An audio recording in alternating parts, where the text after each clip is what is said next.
Let's talk about government construction projects. Okay. So when it comes to government contracts in general, construction is really a key area where companies can make money big time, especially when it comes to specific projects. And if you're lucky that your business is awarded a sole source contract, you can actually make more money because you have expertise in a specific field. Maybe you have developed competencies in the past, or you have proven to the government that you are really good when it comes to delivering some jobs on time. Okay, so here's an overview I want you to really pay attention to. So basically, if you're thinking about the government construction projects, you have to really understand that you have a variety of projects. You have projects that are actually priced fairly and competitively, and the government is constantly looking for contractors to actually fulfill those government contracts. Okay, so basically, when I say government construction contracts, I'm speaking about repairs on federal buildings, and you know that there are thousands of buildings in the country, right? And those buildings every now and then have to undergo some repair and refinement, and the government will need contractors such as you to actually help out. So besides repairs on federal buildings, you also have road and infrastructure construction.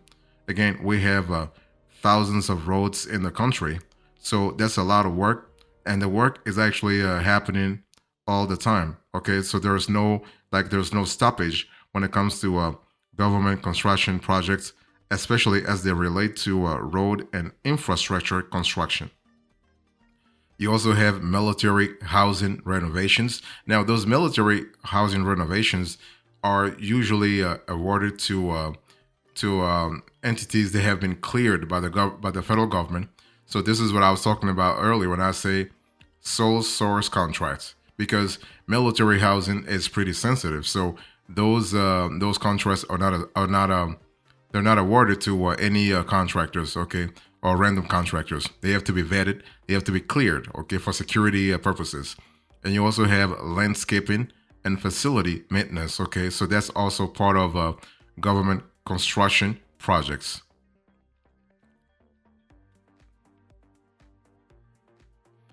So if you want to be a successful government construction contractor, here are the steps I want you to really follow this year. The first thing is that you have to register in SAM. Everything starts with SAM registration. Okay, SAM is the depository, or I mean, let's say the repository of all government contracts, sort of, if you will. But when it comes to construction, you want to really have a SAM registration, and your SAM registration has to be active. In other words, SAM actually requires occasionally for you as a business owner to actually update your records. Make sure that your records are actually updated, especially for sole source contracts consideration. Like when you think about military housing renovation, for instance, or military housing maintenance, you better have a pretty up to date, like your profile on SAM. It has to be up to date. Okay. By the way, SAM stands for System for Award Management. Okay, so this is actually your entry point. If you do not have a SAM registration, you're not going to win contracts. You know why? Because you're not going to appear in searches or be eligible for most opportunities, because basically procurement officers, they search in SAM, and and when they see a pretty interesting profile, that's when they start reaching out to the company. So to register, you will need a unique entity identifier. So that's actually a number that you have to get from the government, a UEI. You got to really mention business and ownership details. The government wants to know who is behind, like companies that apply for government contracts. So ownership is really important. Make sure that you are transparent, and you also need to put into your profile a valid business bank account. Okay, Sam does not send funds. They're not going to pay you to a regular, like an individual checking account. No, they don't do that. I mean, they're just barred from doing that. Okay, so you got to have a valid business bank account if you want the government to even consider your application. So you also have to renew. I think I've said this before. You have to renew your SAM registration every year to stay active and compliant. So that's the first step. So if you want to win government construction projects, you need to register in SAM. Number two, you need to know your NICS code. Okay, NICS code is actually something pretty important because it allows the government to know what's really happening in every economic sector. So the next information goes to several agencies, including the Bureau of like the Census Bureau. Okay, and you also have the Bureau of Labor, like the Department of Labor. Okay, so that's an important element. So you got to know your NICS code. Really important. There is nothing you can do about it. Okay. Now, when it comes to construction, cool thing is that you don't have a lot of NICS codes. You probably have three to five, and if you want to dig a little deeper, you have 3 to 10. Okay, but there are three main NICS codes that apply to construction. So NICS codes are actually how the government categorizes your business. So you want to think of it like industry shorthand, your industry, your sub niche, your niche. Okay. So for construction, common codes include 236220. I will put this on the screen so it's pretty clear to everyone. So you have three main codes. 236220. That's for commercial and institutional building construction. So we are here. We're talking here about all government facilities. Okay, we're speaking about military housing, all that kind of stuff. So 236220. You also have 238910. So 238910 is pretty particular in the sense that it applies to a site preparation contractors. Okay, so this can apply to everything. It depends on the specifics of the job. Okay, it can apply even to road construction. And then you have 238990. So this actually encompasses all other specialty trade contractors. Okay, so if your business covers multiple specialties, you can select more than one NAICS code, but make sure each one accurately reflects what you do.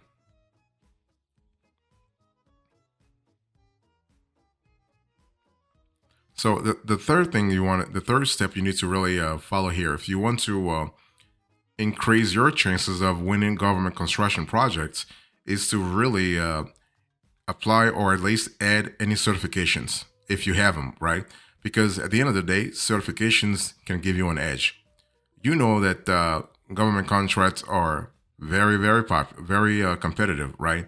So anything you can have, anything you can add to your candidacy, anything you can supplement, you can complement your profile with that can really pivot those odds in your favor. Use them, okay? Not every federal contract is open to all businesses. That's a simple truth. Some are set aside for companies that meet specific criteria, and this set aside certifications reduce competition and open up exclusive opportunities. I mean, so those opportunities are not sole source contracts, but they are sort of, okay. I mean, because sole source contracts are only for one company, whereas those I would say set asides are for a specific I would say a specific subcategory of companies. So let me give you again. I will put this on the screen because I want to be sure that you can get this right. So you have four main types of set aside companies. Okay, so you have the SD VOSB. So that's the service disabled veteran owned small business. I actually have an entire video that will talk about the SD VOSB, and that's really important. Okay, so SD VOSB, you have a 8A. So 8A is for socially and economically disadvantaged businesses. So you have to prove that your business actually is an 8A certified business. You also have a WASP and EdWAPS. So that's for women-owned small businesses, okay? So if you have that certification, please show it. And you also have the HOP zone. So if your business is located in historically underutilized business zones, that's what HOP zone stands for. Basically, you can also increase your chances. Bottom line is Don't actually lie. If you have the certification, use it. If you don't have it, that's fine too. Okay. Even if you don't hold a certification today, it's worth checking whether you qualify, because at the end of the day, you want to put all chips in your favor.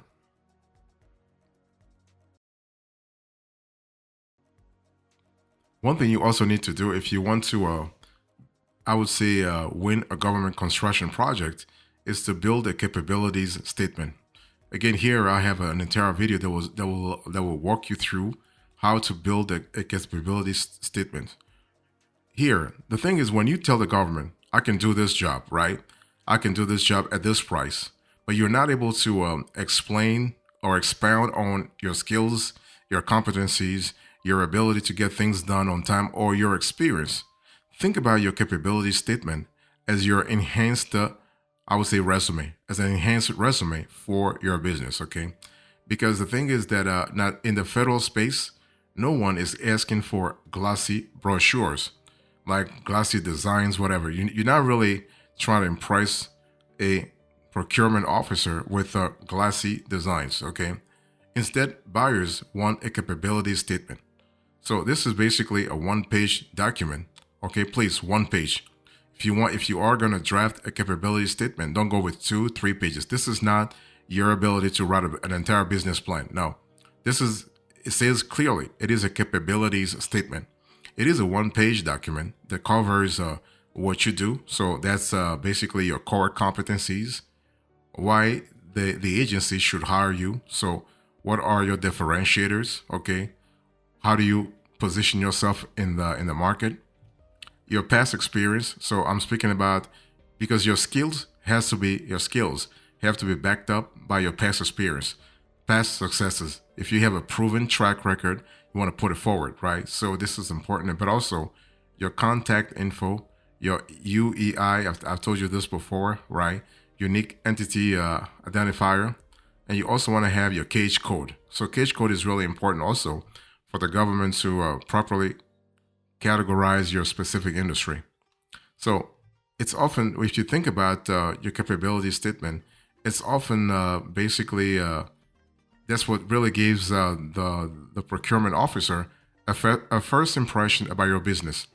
So this is your first impression. Your capability statement is your business's first impression. Okay, so you want to put forward a wonderful first impression, because first impression is always first impressions are always the right ones. Okay, so make your capability statement easy to read and professionally formatted, because this document helps open doors to subcontracting opportunities and smaller direct awards.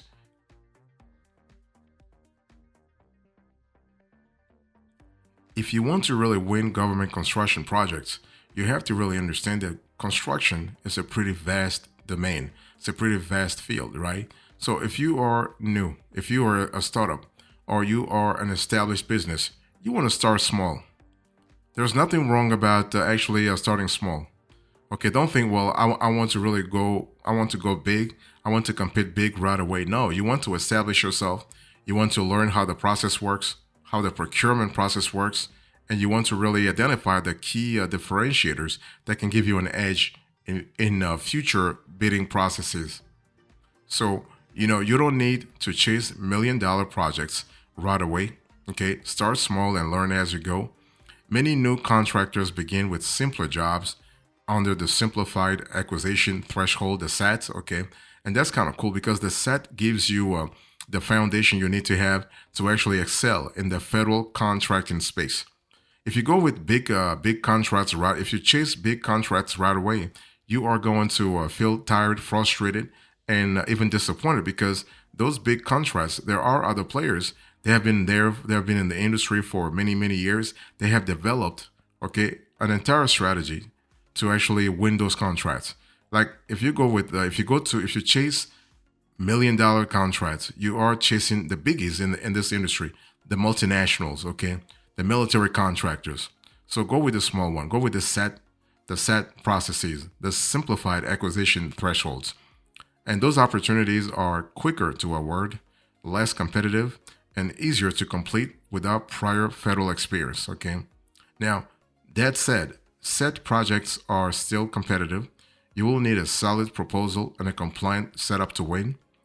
Tools you have a lot of tools on the market to actually help you out. Okay, one thing I want to say here is that you need to understand that simply because it is a set project, it is a set opportunity, doesn't mean you have to lower your standards because the government is now lowering its standards. Okay, so you have to still I would say increase your standards, you increase your expectations too. Okay, and you want to be willing to provide feedback if they ask questions.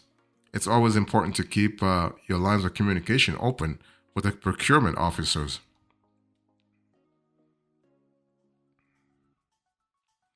So, if you want to apply for a government construction contract, there are a few things you need to have ready before you apply. Otherwise, you will realize very soon that you actually are not bidding properly. Like you have other players that are way ahead of you. So, to avoid delays and ensure eligibility, make sure you have past project details or references because the government is going to ask you to provide those references, those professional references. Make sure you have at least 3 to 5. The more, the better. Okay, but please make sure that those references are relevant. Don't just go and pick up and pick. I would say references that have no relevance to the specific job you are bidding for. You also want to have current business licenses and permits, general liability and workers' compensation insurance. Okay, because otherwise, that's the you are not showing the government that something were to happen, especially for I would say quote unquote those dangerous or risky contracts. Okay, you also want to have a bonding capacity for larger jobs. Anytime the government actually allocates or rewards larger jobs, they want to have bonding capacity because stuff can happen. So, besides insurance, you got to have bonding capacity. And you got to also have your business bank account and UEI number. Again, UEI, we are speaking about unique entity identifier. Okay. So, you got to have those got to have that preliminary paperwork. You also need to know about federal construction regulations, including the Davis-Bacon Act, which actually requires you to pay prevailing wages on federal construction sites. You got to know the Buy American Act. Okay, Buy American Act, this is really important. So we are speaking about a regulatory body that oversees the use of foreign versus domestic materials. And you also have the Miller Act. So the Miller Act requires performance and payment bonds for jobs over $150,000. Okay, and of course you got to also think about cybersecurity. So you got to put in place the main good processes to ensure your contracts, your delivery is cyber protected. Okay, and one thing I want to say here is that depending on the contract that you have to really understand that your credibility has to be seen in how you deliver the contract.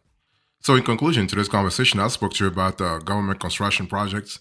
I give you the overview and the steps, and now the conclusion.